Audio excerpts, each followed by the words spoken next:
All right, so you want to talk about secret societies. We're diving deep into the shadowy world of secret societies. You asked for it. Get ready to uncover the history, the rituals, the enduring allure. From ancient brotherhoods to those modern-day power players, we're on a mission. Separating fact from fiction. Oh, and trust me, the line is blurry. It really is, and that's part of the fascination, right? Exactly, that air of mystery. What we think we know. Well, let's start by going way back. Ancient rituals, hidden knowledge, think national treasure, but real life. Just as intriguing, the Brotherhood of the Black Sun, for instance. Okay, tell me more. Discovered in a Peruvian cave, 1933. Not just a casual gathering either. Their rituals, their symbolism, This sounds intense. sophisticated belief system, hidden for centuries. Or take the cult of Mithras, big with soldiers in the Roman Empire. I've heard of them. Around 100 BC, their gatherings, super secretive, men only, Okay. hinting at a deeper yearning, something more. It's like that universal need, right? Belonging, connection, something bigger than ourselves. But still, what was so special they couldn't just, meet at the local tavern? But secrecy, it breeds fascination. Whispers of hidden knowledge, power from the shadows.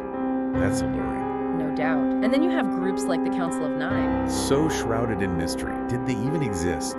Good question. Real figures in 14th century France? Or just a story?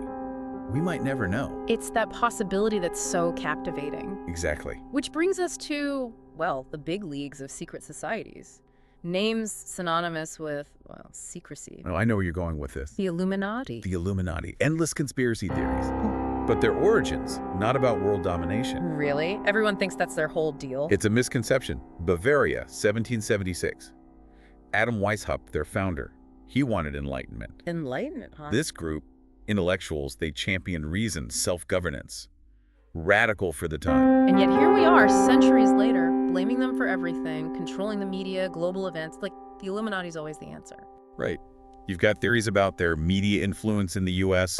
Even the Berlin Wall falling in '89, they get blamed for it all. Why is that, do you think? Why does this one group, centuries old, still have such a hold on us? Truth and fiction, so intertwined. Their symbol, that all-seeing eye, it's everywhere. Dollar bill to pop culture, that visual, even if it's unintentional, it keeps them alive. Like a real-world treasure hunt. And speaking of symbols, we've got to talk about the Freemasons.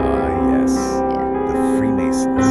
Secret handshakes, shadowy dealings. that's what everyone pictures, right? But their roots, much more practical. Medieval stonemasons, skilled craftsmen, protecting their secrets, supporting each other. Like a union, almost. In a way, the modern Freemasonry, that structure, started in 1717, Grand Lodge of London. And with it came all those rituals, the symbols.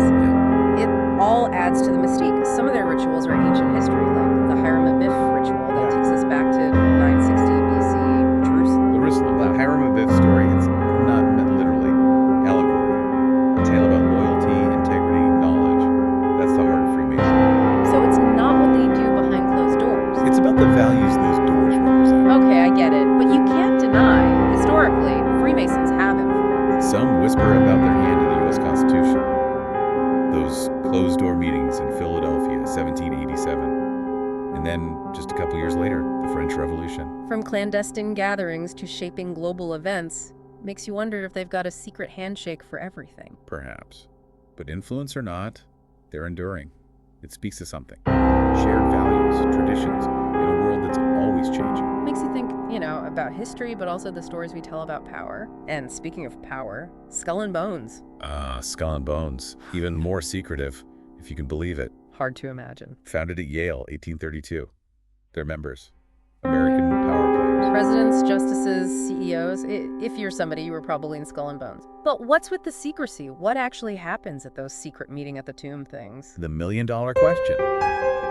Leaked documents, back in 1970, gave us a peek. Let's just say some interesting rituals. Okay, but skulls. Even for a secret society, that's a bit much, don't you think? It's all symbolic. Mortality. Confronting death. A path to enlightenment, or maybe power. It's a theme, you see it a lot. This idea of transcending ordinary life. And I guess transcending means climbing that ladder. Skull and Bones, the CIA. It's practically legend at this point. Fueled by the fact that, a lot of bonesmen may end up in the CIA. Especially back in the 50s. No kidding. Some even say they shaped Cold War decisions. Those tense early 60s. It's like a spy movie, but with fewer explosions, more dimly lit people. Right. Speaking of which, the Rosicrucians. Talk about next level secrecy. The Rosicrucians. Esoteric knowledge, mystical pursuits. Okay, so not quite as political. Different focus. The Rosicrucians, they pop up early 1600s, unlocking truths, hidden truths, Yeah. alchemy, symbolism, ancient wisdom. Alchemy, wait, like turning lead into gold? Were they like medieval chemists or something? More than just chemistry, although, yeah, they were into the natural world. But alchemy, it was a metaphor. Spiritual transformation. Turning the base elements of ourselves into something more enlightened. And the key, hidden knowledge, passed down through the ages. So where'd they go for this knowledge? Secret libraries, digging through ruins. Maybe all of the above. Records show meetings in Prague, late 1500s. They were even connected to some big names like Rudolph II, the Holy Roman Emperor. He was really into the occult. Wow, rubbing elbows with royalty, dabbling in alchemy, decoding ancient texts. Sounds like my kind of weekend. But seriously, did any of it have a real impact? It was subtle, more about ideas than politics. Their writings, they sparked debate, challenged how people thought about science, religion, reality. They were like early influencers, shaping thoughts. Even now, we're still figuring it out. Amazing how those threads of influence, they just weave their way through everything. But okay, let's fast forward today.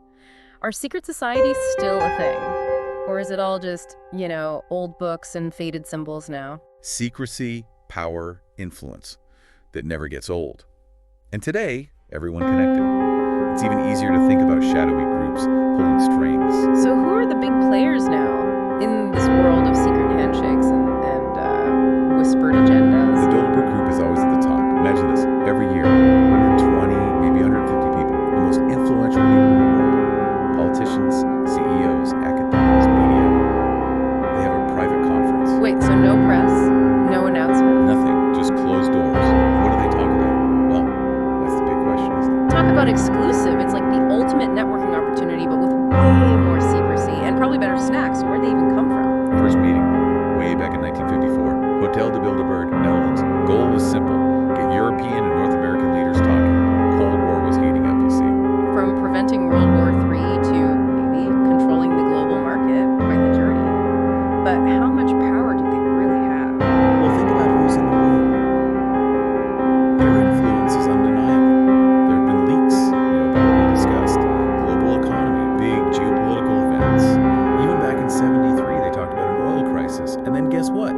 One happened. It's like a real-life game of Clue, except instead of Colonel Mustard, it's, a shadowy group of elites. And we're not sure what weapon they're using yet, but it's probably very high-tech. That's part of the fascination, right? The unknown, what we don't understand. But it's not just the big names. There are smaller groups out there, operating in the shadows. We might never know their true purpose. It's true. The deeper we go, the more you realize, wow, we don't actually know a lot. Makes you want to start your own secret society, right? Oh, there's a thought. What would yours be like? If you had a society, shared values, secret knowledge. Ooh, good question. Would it be about, philanthropy? Or uncovering some lost ancient wisdom? Maybe just a really great secret handshake. You never know. Right, but that's got to be part of it. Why these groups stick around. It's what we all crave, in a way. Belonging, purpose. There's got to be more to life than this. Absolutely. And a little mystery never hurt, right? But it does make you wonder, why are we so drawn to these stories? Shadowy groups, hidden agendas? It's a question people have been asking for ages. Maybe it's that thrill of the unknown. Yeah. That somewhere, something is happening that we don't get. It's like, that feeling when you watch a magic trick? And, logically, there's a trick to it. But for a second, you're just, wow. Exactly. And those stories, just like magic, they play on our deepest wants, our anxieties.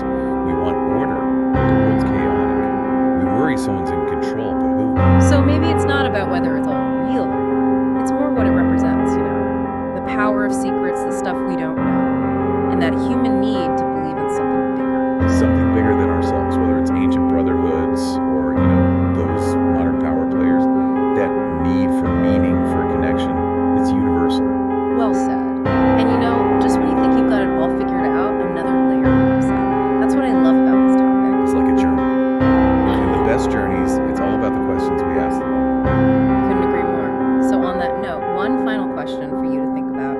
If you had to create a secret society, what would it be about? What matters to you? What secret would you share?